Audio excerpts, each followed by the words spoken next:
Hello, welcome to the First Class Racing Q&A. My name's Duncan and I'm your host for this event. So without further ado, let's get stuck in.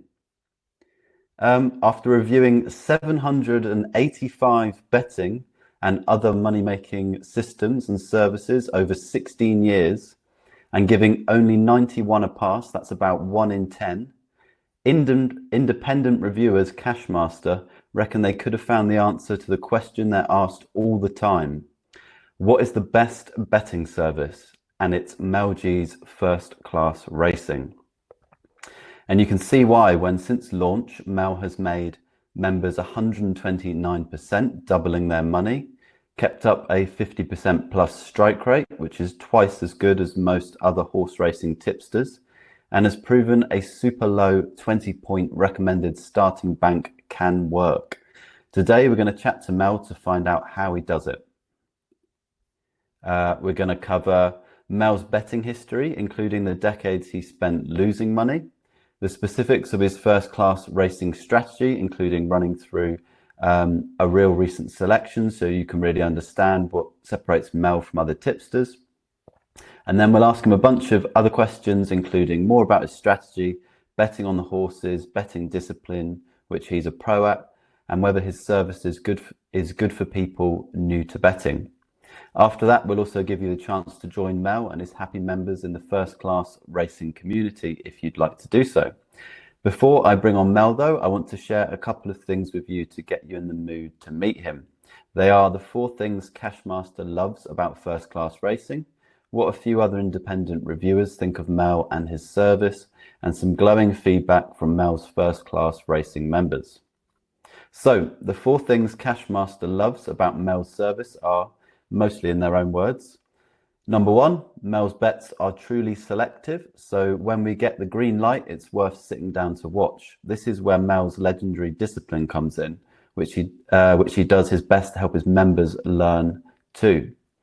Number 2, as I mentioned a moment ago, they love that the recommended starting bank of 20 points has never ever been slightly dented, proving Mel's rock solid confidence in his bets.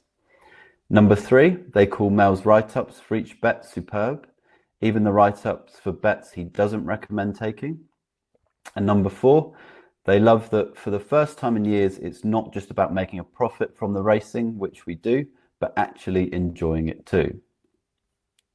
Other independent reviewers love Mel's service too. For example, Gold Profits says, we were able to increase our bank by 37.4% after following the service over a period of 6 months.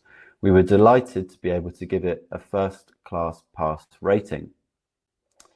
And then Honest Betting Reviews are also in profit, and they say, although some people like more regular betting action, the advantage of a low volume approach like this is it's very easy to follow with minimal work involved. Now, members of Mel's First Class Racing service have been very happy with the results too. For example, Pat Ryan says it's been an absolute pleasure to have joined this group and find such an honourable man, honest and full of knowledge, which he willingly shares with us. He's, of course, talking about Mel. Hammond says, I really appreciate the selections and the write-ups and the post-race analysis. And most importantly, I really appreciate you, Mel. And Ronnie Taylor says, the bank has never been threatened, and I'm not just happy, but I'm ecstatic at this level of return. I'll share some more member feedback later on. Right now, though, it's time to bring in Mel so he can answer some questions. So, Mel, are you there? Hi, Duncan. Nice to see you again. Hello, too. Hello, Mel. Be good to remember your name, wouldn't it? How are you doing this evening? Are you feeling okay? Yeah, feeling very good. This is, I'm not sure, 3rd, 4th or 5th Q&A we've done over the last couple of years. I love doing them, love the chance to talk about racing. And if we can help people, even better. So I'm very up for it. Yeah, and the idea is we're going to talk through your strategy, your background. We've got some questions that people have sent in, so we're going to go through them as well. So I think the most obvious and best place to start is, could you tell us a bit about your background with betting and horse racing, Mel? Yeah, it's I'm in 5 decades now of horse racing. I first started in 1970 when the name Lester Piggott was being mentioned in sports pages, and it grabbed my attention. Uh, and it was also about a horse called Nijinsky. And I followed those two, Lester and Nijinsky, throughout that year, 1970, uh, as they won what is known in our sport as the Triple Crown, which is the 2000 Guineas, the Derby, and the St. Leger. Uh, it's never been done since, so that's 53 years, and it's still a record for those two. In that same year, 1970, there was a 2-year-old strutting his stuff and looking very good, a horse called Middle Reef. So having followed Leicester and horse racing, not from a betting point of view, just from an interest point of view, through that year, 1971, I followed Mill Reef. He won everything before him. He won the Derby. He won the Eclipse. He won the King George at Ascot. And finally, in that year, he won the Prix de l'Arc de Triomphe. And that was it. Hook, line, and sinker, I was committed to horse racing, not as a bettor, but just someone who was fascinated by an industry that was populated by people, the nobles, if you like, the lords, the ladies, and of course our late Queen. And I always thought, if horse racing was good enough for the Queen, then it would be good enough for me. So I set about learning as much as I could about the horses, the courses, the trainers, the jockeys, the owners, behind the scenes of horse racing, which is the Jockey Club, anything and everything that I could read to learn about horse racing. And it was a few years later before I thought, let's have a go, see if we can make some money from this. And hand on heart, I failed miserably. And I failed miserably for the next 10 years and the following 10 years and the following 10 years again. Much like most people that will be listening to this video, it is exceptionally difficult to make money from betting on racing. The bare facts are over 98% of people lose long term. So that puts you in a very, very small minority of people that actually make it pay. And it took me a long, long time to get to the point to have confidence, to have worthwhile bets on horses to bring me in a return. So that's where I started, and where I am now is, thoroughly enjoying my racing, but making a profit from it as well. So that's one of the questions we had is this something you do full time? Are you studying horses every day, betting on them every day? Yes and no. Yes, it is full time, but I don't bet every day. Sometimes I don't bet in a week. Sometimes it can be 2 or 3 weeks before I decide to have a bet. The reason for that is there's been lots of changes in the industry over the last 40 to 50 years, as you would expect. In order to get where I am, I had to do the hard graft of going through the form book and failing, meeting people to try to learn what were they doing, but they were failing as well. So today I've found a niche market, which is Class 1 races only, which are described as Group 1, Group 2, Group 3 and listed races, but I've been able to expand from the UK to now include Ireland and also France. France has been very lucrative for me. All form reading.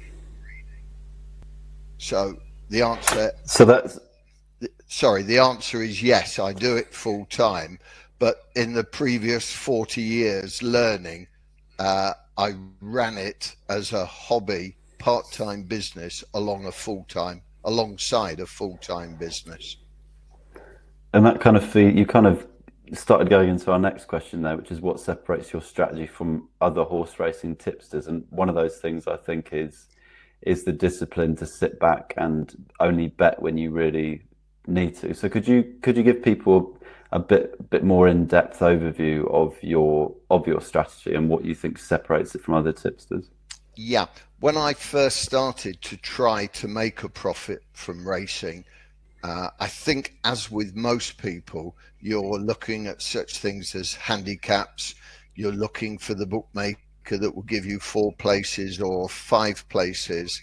And I did immeasurable amounts of work trying to find out why horses won, why horses lost. And that is a very, very important aspect of my knowledge now, is to be able to identify why a horse might lose. And how this happened, when you're betting, even if it's £5, £10, when you get 6, 7, 8, 9 consecutive losers, you've got 2 things to do. One, pull up stumps and have a good look at why you're in this long losing run, or carry on in the hope that it might come to an end soon. I always pulled up stumps and looked at why was this horse or these horses that I were betting, why were they not winning? And then by default, what you do, you learn about the draw, you learn about the going, you learn about trainers, jockeys, courses, left-hand course, right-hand course, undulating courses, fast tracks, slow tracks, galloping tracks, stamina tracks, indeed. And the mass of information that you learn. So what I set out to do was to reduce my losing run. And I want to make a point that separates me from people who evolve systems where they throw in various parameters into a database, press the button, and they get an answer. That's okay, but that answer, and just by using technology, does not teach them about all those things I've just told you about. Courses, the draw, the going, etc. You don't learn that. I learned it through exceptionally hard graft. And so one big thing that sets me apart from most is very short losing runs. I think 4 is the maximum, but we'll go win, win, lose, lose, win, lose, win, win, win, lose, lose, win, win. That's how the losers sort of come into the whole number of bets over the course of a year. Yeah, your strike rate I think the average, even for like a horse racing tipster that's making things work, the average kind of strike rate is in the 20s, where 20%. Strike rate, for anyone that doesn't know, is the ratio of bets you win to lose. Yes. And yours is closer to 50%. Is that? Yeah, this year we're running at a close to 53%, but I would expect to be 48, 50, 51% year after year.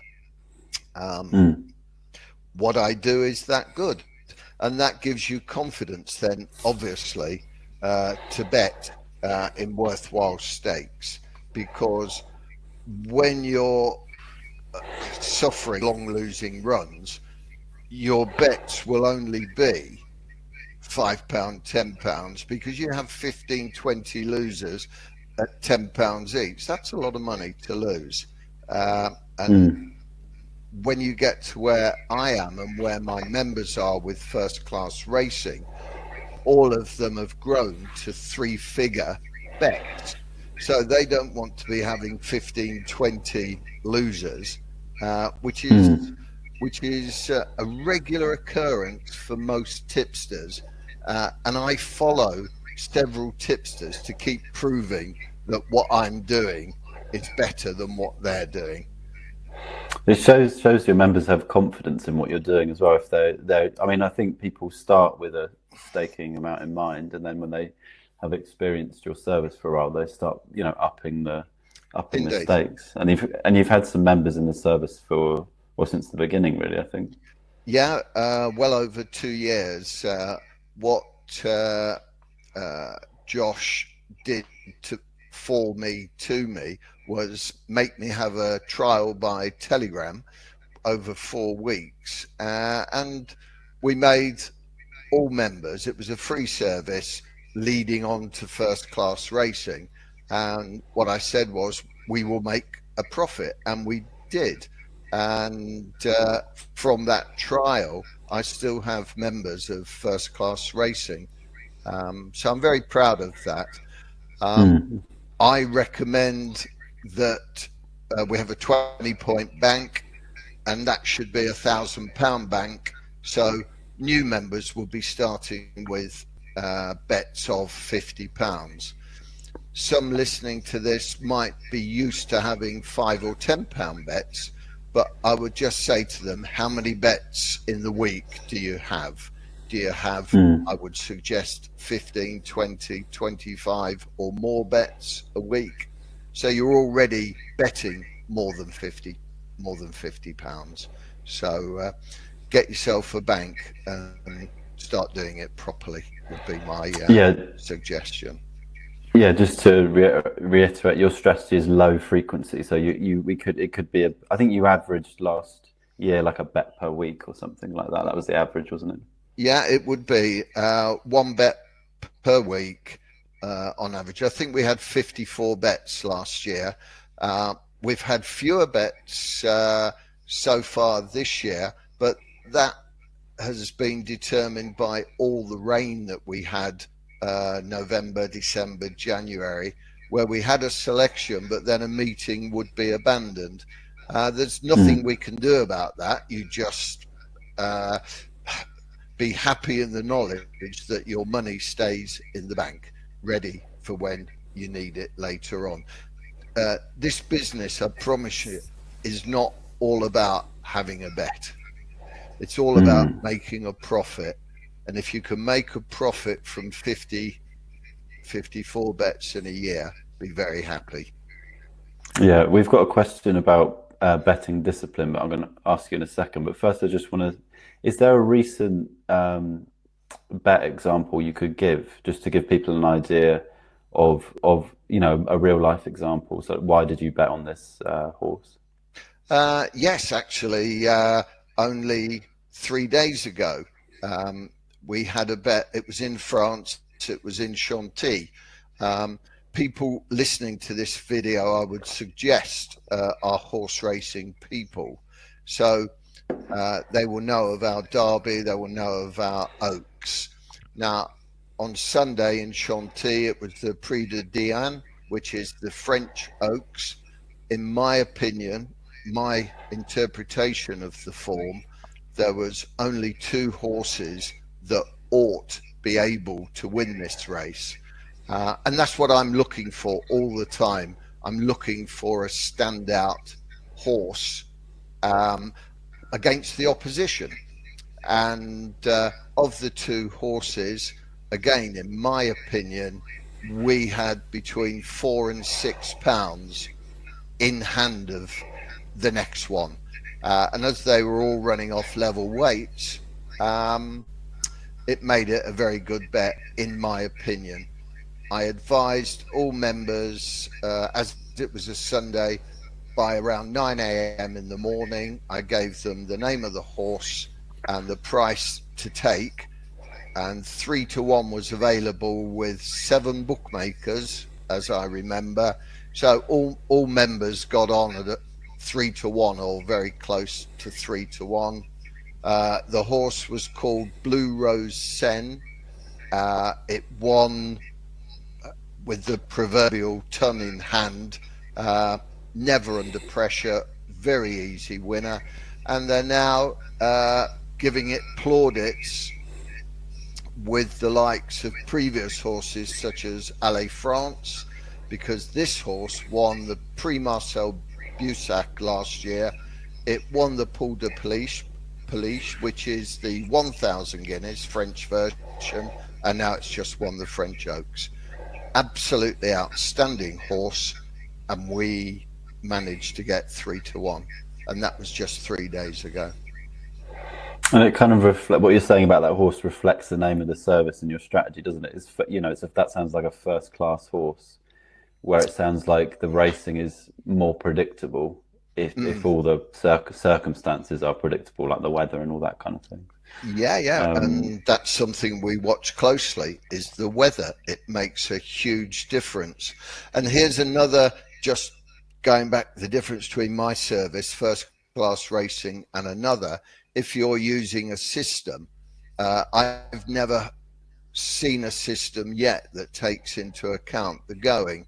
It just comes up the various parameters, gives you a horse, but it's very possible that it only ever wins on firm going, and today is soft going. So, you know, there's a wasted bet for you. You're going to lose your money even before you put the money on. The going is so important. Yeah, and yeah, I guess it's applying that context, isn't it? And that's like the years of like reading the form books and stuff that you said. I think sometimes some of the betting kind of systems and stuff I've worked with, and even bookmakers, their automated pricing of niche markets. Yes. When they use kind of, you know, algorithms to do that, it can kind of be a bit simplistic and lose some of the context, and that's how people are able to get an edge in niche markets, is if they apply more context than the computer is doing, and suddenly they've got this advantage kind of thing. Well, absolutely. I think there's only 7 variables in the UK. There's different variables in France and different variables again in Ireland, but there is a way to use the going to your advantage. How do I know it? Because it cost me such a lot of money growing up to find out, of course, this is the answer. Well, I have that answer, but very few do. I would be bold enough to say there wouldn't be anyone that works as I do, because they can't. They have not been through what I've been through, and they certainly haven't trod the same road. And I feel very fortunate, but I worked for it. And I mean, the proof is in the track record for the service. So it's up 129%, as I said in the intro to this, which is more than double your money. But one thing that I think people really benefit from with your service, and some people struggle with initially, is betting discipline. So can you talk a bit about the importance of betting discipline, and how, you know, your interactions with members, especially new members when they come into the service, and that, like you say, they're used to betting 20 times a week, and then maybe they have one bet a week. So yeah, betting discipline, that's... Yeah, it's something I'm quite proud of in first class racing. And you're right, we have a lot of people join us that in the first instance, it's like a sharp intake of breath. Wow, I've not had a bet for a week, you know, and they're probably used to have had 40 to 50 bets in that week. But I will make this statement on discipline. Discipline comes very easily when you've lost enough money. And I say this to members of first class racing. Once you've lost enough money, then you will at some point stop doing what you've been doing. And that happened to me. I'm not trying to be clever and say, I'm better than you, or you. What I'm saying is, I have trod the same road that you are on. You're still losing, I'm not. So perhaps you haven't lost enough money yet to get to the point that I got to say, I'm going to change something. And the old adage, if you change nothing, nothing changes. Now, with that discipline, and you realize you can't keep doing the same thing, you have to stop betting for the sake of having a bet. And this is what I try to get through to my members, that some of my members take my advice, but then will be betting other people's as well. That's fine. That's their way. But I wait for all the factors that I use all to be in the right place. And if it's not in the right place, then I don't bet. And sometimes I'll do a write-up for our members and say, look, this is the horse I wanted to bet today, but I'm going to stand aside because the number of times those horses come second or third, it's wonderful. It's wonderful because that's the discipline, and that's what you're learning, that just keep your hands in your pocket. And yes, we might miss a winner, but I promise you we'll miss 3, 4, 5, 6, 7 losers.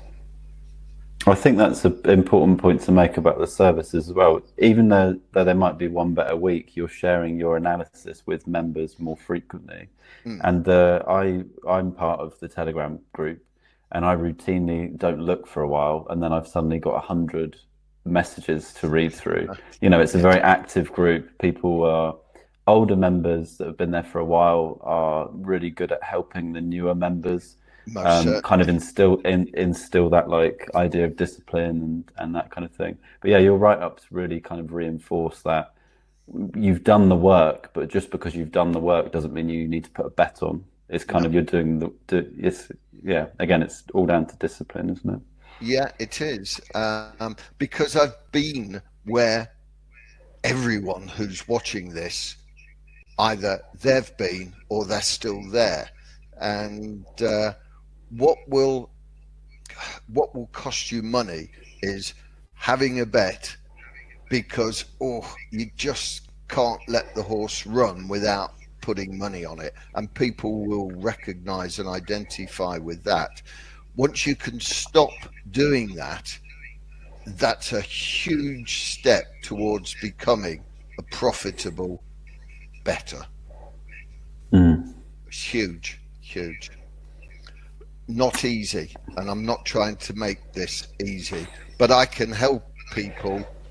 I try to stop them repeating all of the mistakes that I made, and you do repeat the same mistakes. You think, this horse has never run on soft, but it might do. It might win. So you bet and you lose, and you think, I'm not doing that again, but you do. And you do it again and again until you've lost enough money. Then you say, I'm not doing that again. Yeah, I almost think like the service, if somebody joins the service, they stay for a while and then they leave, they've still got that, apart from the profit, they've got that benefit of they're taking that newly learned discipline. If they didn't have it before, they can take it onto another service or their own personal betting. So it's something that really stays with you, I think. Absolutely. So we've got like kind of 3 questions that are in the same ballpark, but I'd like to ask them kind of individually. Yes. So the first one is first class racing a good service for people who've only done match betting before? And I'd kind of be interested to know what you think of match betting in general anyway. Yeah, I'm very aware of matched betting, and I used to do something similar myself until all my accounts were closed or restricted to be closed, and I had to to stop doing it. But back to your question, if you're familiar with match betting, then you are familiar with going online to a bookmaker and putting a bet on. You'll also be familiar with going to an exchange like Betfair and putting a bet on at Betfair. First class racing, that's all we do, but we only make the one single bet. And sometimes we'll do a second bet on the same horse, which would be a place bet, and that would be on the Betfair exchange. So we use bookmakers, so do people who use match betting.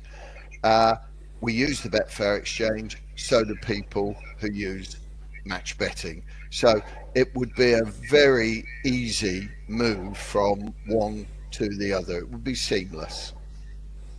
I guess the thing that people would have to get used to is having losers. The idea of match betting is you're supposed to not really have losers. You offset the losers, but so it's having faith in the long-term track record of your service, and like you said, the longest losing run I think you've had so far is like 4. So it's being, whereas, and to put that into perspective for people that don't know, Mel recommends a 20-point starting bank, and you can only do that if you have small losing streaks. There's some services out there that will recommend 100-point, 200. I saw one that was like I don't know if I'm sure it was like 1,000. It was getting close to 1,000. Yeah, I'm sure I'm not making that up because we wrote about it a few years ago. We did, and that basically means you could have very, very long losing streaks. So we're not talking about 100 losers in a row or even like 10 losers in a row with your service. The most you've had is 4, and then you're back onto the winners. So, but people will still have to make that adjustment if all they've done is match betting. Yeah. But I guess it's like when you look at a service's track record, it's like looking at the stock market, and you have to zoom out a bit and look at the kind of the general trend, and it's going to have ups and downs on the way. But, there's a very important point, Duncan. Sorry, butting in.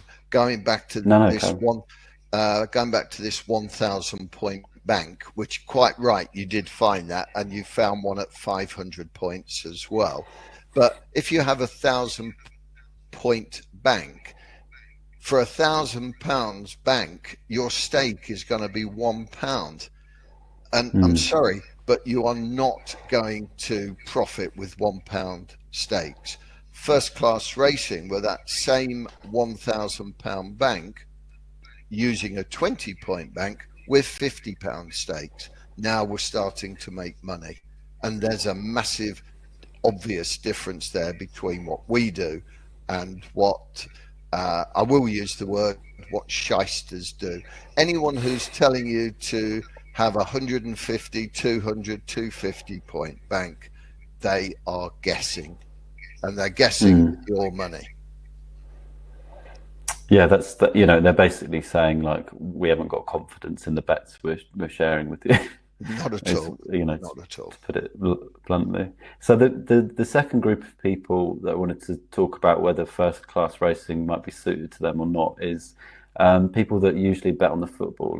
So your average kind of weekend punter, basically, who might put a bit of money on the football, betting teams to win. Maybe they've played around with sort of, the props stuff on the football too. So what would you say to someone like that who's maybe is your service a good stepping stone into the world of horse racing, do you think?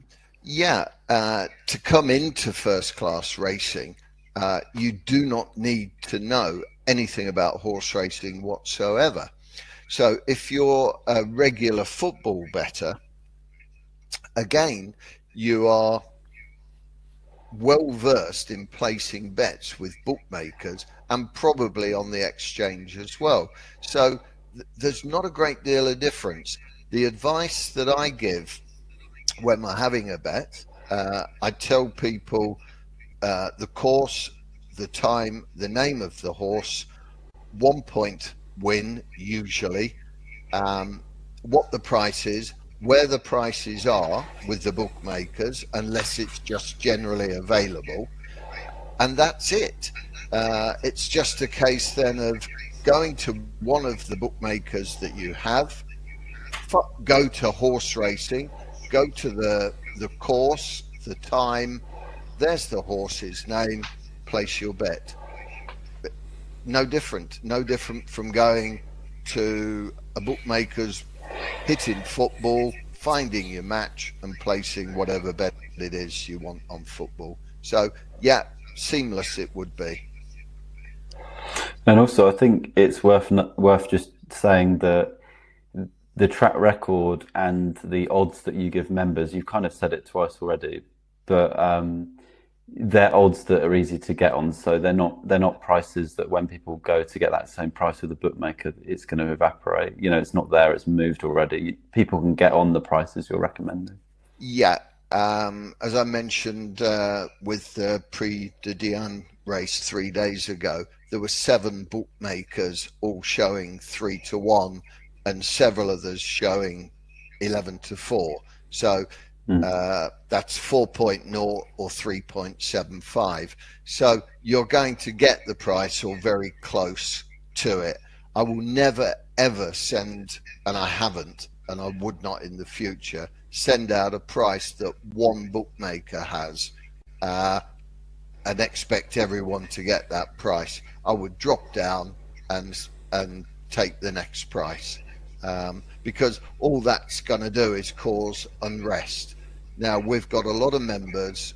As far as I'm aware, all of them are very happy. Only a small percentage sort of get involved with the chat, which is fine. Some people will want to be more private. And going back to your match betting people and your football people, there are people, first class racing members, who fall over themselves to help new people. You put up a question, if I'm not there, Josh will be there, or a member will be there, and you'll get the help. So that's another big plus for not being nervous of coming on to horse racing. Yeah, and that kind of the other group I want to talk about were people completely new to betting, and I guess one of the reasons is times are hard at the moment for everybody with cost of living, mortgage rates going up. Some people were looking for alternate ways to add to their income, basically, and betting is a tax-free way to do that.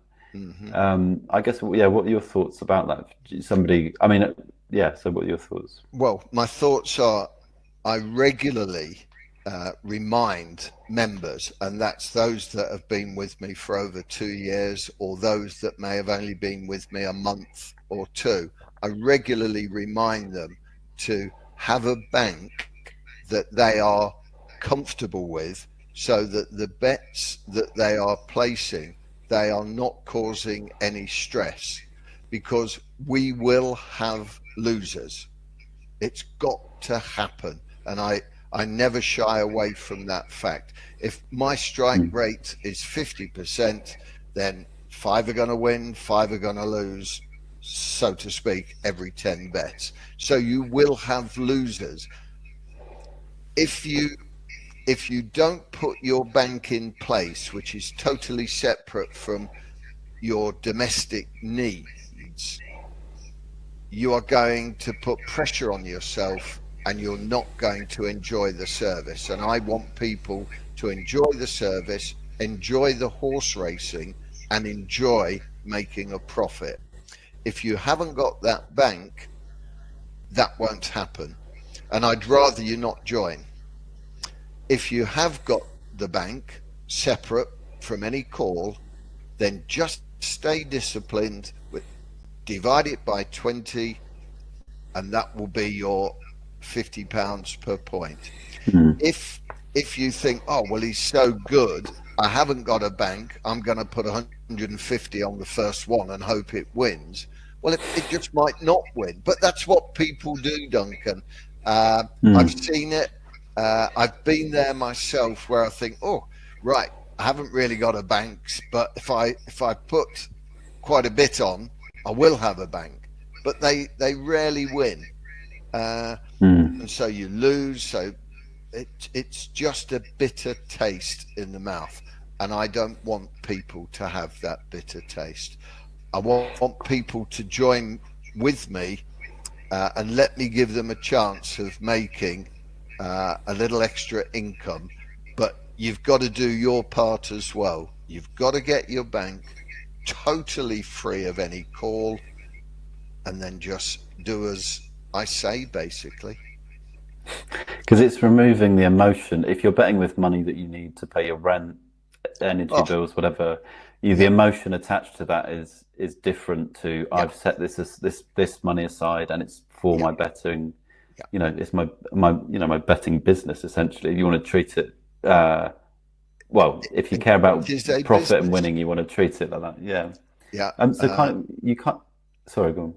Yeah, it is a business. I run it as a business, and my bank has nothing. It has its own bank account, its own savings account, and it has nothing to do with my domestic running up, my domestic my domestic running of things. Sorry. Uh, uh, That's all right. I thought the it, it, bookmakers had just come in and yeah, no, turned us off then, but yeah. indeed. No, it's me.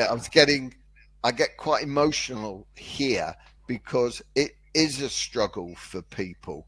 And I make it as crystal clear as I can to people that not every bet will win. You've got to Mm. accept losers. If you're betting more money than you can really afford, stop it. And I say freely to anyone listening to this video, if you haven't got money to do a separate bank, don't go and borrow it to make a separate bank. Please don't do that. Don't join my service and create issues that I really would not want you to create. You must be self-sufficient, and then give me time and give yourself time to make you a little bit extra. Again, it feeds back into the idea of discipline, doesn't it? It's being disciplined with the way you Yes. manage your bank, the way you Yeah. think about the bets and the long term perspective of it. So, Yeah. I mean, we've kind of already covered this, but another question was, how can you recommend such a low starting bank? I think we've kind of talked about that, but did you just want to sort of Yeah. make it extra clear? Yeah. The reason we can have a low starting bank, 20 points in my instance, I honestly believe, Duncan, we could go at 10, but then that would put too much pressure on me. So 20 it is a fair number, and it makes for good, worthwhile stakes. And the reason we can do it is because of our strike rate. We have few losers, and we have few consecutive losers. Even with a 50% strike rate, the probability is that I could have 9 consecutive losers. It's never happened. It's never got anywhere near, but the probability is there. And people with a 20, 21, 22% strike rate, which is very good, but it's rubbish, they could have over 40 consecutive losers. That's the probability. So that's why we have a small bank, high strike rate. No, that just makes it very clear for people. Right, we're coming up to the end of the Q&A time, and then I'm going to walk people through what they can get with your service, and they can get a discount as well. But before we do that, I've got two more questions. One is, how do you fare at horse racing events like the Grand National? Events people have heard of, and maybe some that people who don't follow horse racing have heard of. Does your strategy work at these big events? Yes, they do. The Grand National is a festival. It's a 2-day festival, I think, or 3-day festival.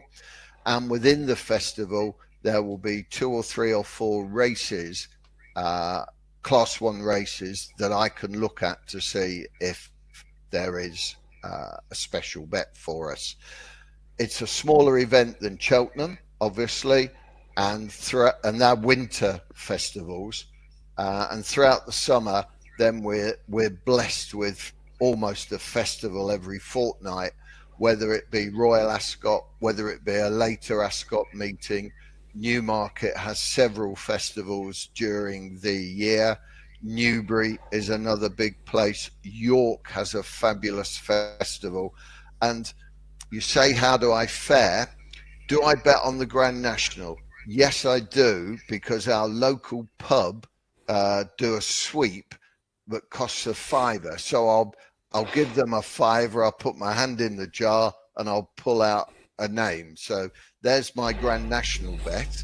And because I know I'm going to lose unless I'm incredibly lucky.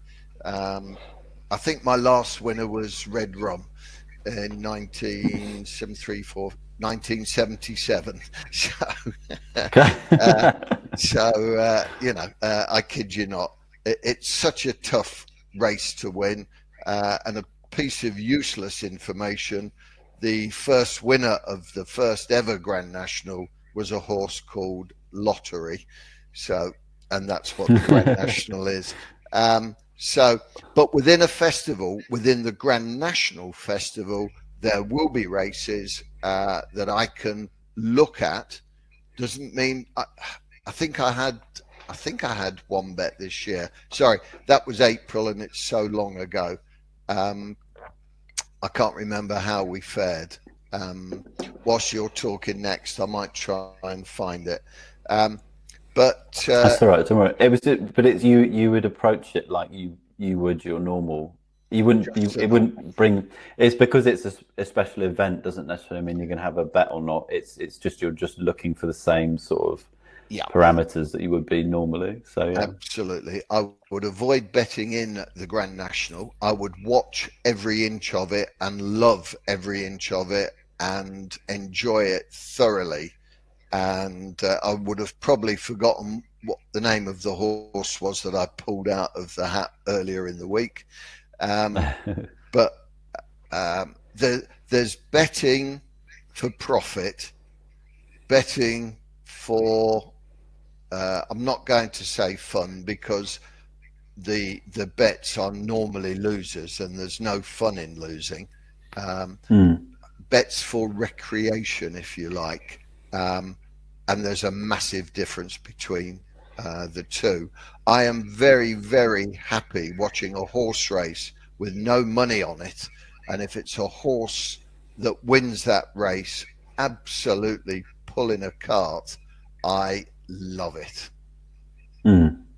Again, it's like separating or like compartmentalizing those what you're doing with your money, how you're approaching it, and then and your emotions, I guess. So the final sort of question or just thing to finish on is, do you have a message for the people watching this? And what I would say, and this was me when I first started, and it's still me now, but I would say put the enjoyment of watching horse racing and learning about trainers and jockeys and owners and courses, put that enjoyment of watching a race without having a bet, put all of that way ahead of betting for the sake of betting, because you will lose long term, unless you're one of the lucky few who are in the 2%. And I will put out the invitation again. If you are, please get in touch. So far over the years, no one has ever got in touch with me, but I offer the invite once more. But enjoy horse racing. I absolutely love it. Rain or shine, win or lose, take winners on the chin and think, yep, I got it right. Take losers on the chin. Tomorrow's another day. There we are. And how about for new members? When are they? I guess they can. If anybody that's interested in joining, they'll be able to chat to you in the Telegram group. They'll be able to chat to other members. Yeah, I'm on Telegram every day unless there is something exceptional to keep me off. And if I'm not on Telegram, the members are, and they will answer any questions. But I am only too pleased always, any day, to answer members' questions, get involved in a little debate if there is one, an opinion if there is one. We don't have crosswords. No point. We're all there for the same thing. And yeah, new members, come and join us. Make sure you've got your bank separate from anything, and give me a chance to help you become a winner. I think that's a good note to finish on. So what I'm going to do now is I'm going to walk people through exactly what they get in the service, all that kind of stuff. Just say thank you for taking the time to answer all these questions, Mel. I think it gives people a good idea of who you are, like what you're doing, you know, why you care about this stuff. I think it's obvious that this is a passion as well as your way of making money in life. So yeah, thank you for your time this evening, Mel. Thank you, Duncan. It's been an absolute pleasure. Thanks for the opportunity, and thank you people for listening. And I've loved every second. Good luck to you all. Okay, cheers, Mel. Bye-bye. Right, so I hope that Q&A was useful to everybody watching, and Mel's answers gave you a good idea of what his first class racing service is all about. If you're still here watching, that can only mean one thing. You might be interested in becoming a member of First Class Racing. We covered most of the details of how the service works during the Q&A, and it's pretty straightforward. So you may just want to go ahead and join Mel right now. So what I'll do is I'll activate the membership link, so those of you who want to join can. So I'll just do that. So you should see that around the webinar window, maybe by the chat, depending if you're watching on mobile or desktop. But you can click that and it will take you through to a secure order form where you can read what you get with membership and also join Mel.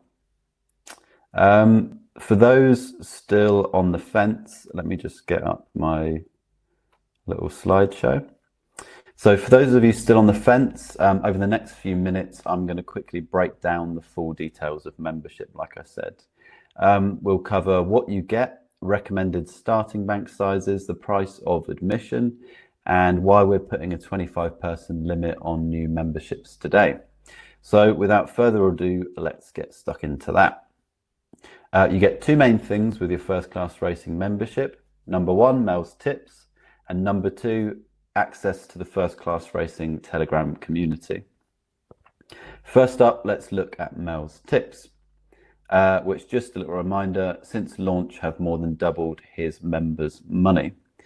Mel's tips are delivered via both email and Telegram, and as his approach is low frequency, you can expect a tip once or twice per week on average. Like Mel said, last year I think there was 54 bets throughout the year, so a little over once per week. That said, just calling them tips or selections doesn't really cover what Mel does, because he really goes above and beyond in his write-ups. He explains exactly why he's recommending a bet on a particular horse, and perhaps more importantly, why he's sitting out if he is. This is an aspect of the service, learning discipline, like we just talked about, that Mel's members get a lot from. As David Edmonds says, brilliant write-up, Mel. It's the educational side of your posts that make us all better betters in the long run. And he's not the only one. David Hughes agrees, saying, what a write-up, Mel, and more discipline embedded in us all. Now, another huge benefit of Mel's approach is he's betting on horses where the prices generally hold, like we talked about in the Q&A.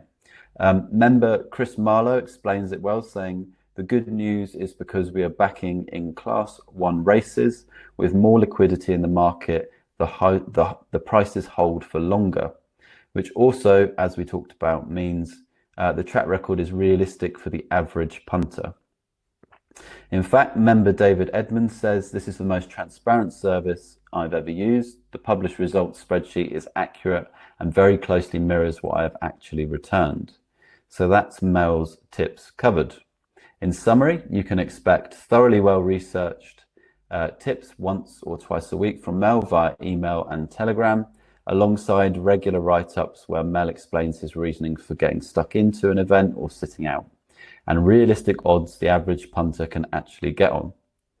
And as we discussed, an education in betting discipline, which will serve you well during your time with Mel and just about any other betting venture going forward. Next up, we have the First Class Racing Telegram community. This is a huge part of the service. As you've seen throughout this entire Q&A, I've been constantly pulling quotes and screenshots from the community. It's a place where you can celebrate winners together. Like when David let everyone know that Mel's bets had paid for his wife's birthday meal, saying what a great way to celebrate it, spending the bookies' money on a thoroughly good meal. And as we just talked about, the community is great for helping members manage the psychological aspects of betting, like discipline. Like when member Ronnie Taylor says, "Thanks for the early call, Mel. Discipline has been well and truly embedded following you." The community also gives you a level of access to Mel to ask questions or just engage in a bit of banter that you don't get with a 100% email-based service. And as you've seen today, he's a lovely guy who is keen to help you with your betting. Next up, let's talk about starting bank size. Mel covered this, but I just want to make it super clear. As we've covered, Mel recommends a 20-point starting bank. So to make this work, you'll want to start out with at least £1,000. This makes 1-point stakes £50, 2-point stakes £100, and so on. Although Mel rarely, if ever, goes above stakes of 2.5 points. As we discussed earlier, it's Mel's impressive win strike rate of above 50% that makes such a low point starting bank possible. And £1,000 as a minimum starting bank size also means the numbers make sense when you factor in the price of the service. So what is the price of membership? You've got two options. You've got quarterly membership at £199.97 and annual membership at £599.97, which compared to quarterly essentially gives you a discount of £199.91. Or for people who like percentages, a discount of 25% on that annual membership option. But whichever membership option you pick, I think Mel's track record more than proves you're making a sound investment. As member David Hughes says, he almost paid for my subscription and we're not even finished with September. Even better, you're not actually committing to anything when you sign up for First Class Racing today. That's because your membership comes with BetChat's ironclad, indestructible money-back guarantee, which is 30 days for quarterly membership and 60 days for annual membership. That way you can take Mel, his tips and the community for a kind of test drive. Simply come on in and see if you like it. And if you don't, no hard feelings and nothing lost. Just let the BetChat support team know you'd like a refund and they'll refund every penny. The support team is also there to answer any questions you might have about your membership. Now, this time around, we are putting a limit on new memberships. We're capping the number at 25, and that's for a very simple reason. Some of Mel's members are so confident in his bets, they're staking pretty large sums, as Mel mentioned earlier. And while we've had no market moving problems yet, we've decided it's best to err on the side of caution. So that's why we're only taking on 25 new members for now. So that's it. I hope I've done a good enough job relating why Mel's service is so special. As I say, the membership link for you to join Mel's First Class Racing service should be under the webinar window or in the chat box. So if you're ready to join Mel and the gang on his low frequency betting adventure, you can go ahead and start your membership now. And once again, thank you everyone for coming along today. We're going to send a replay of this video out over probably tomorrow. So keep an eye out for that if you wanted to watch over bits that you'd missed. And again, thank you for watching this and let us know if you have any questions. You can email support@thebetchat.com. So once again, thank you and have a good evening.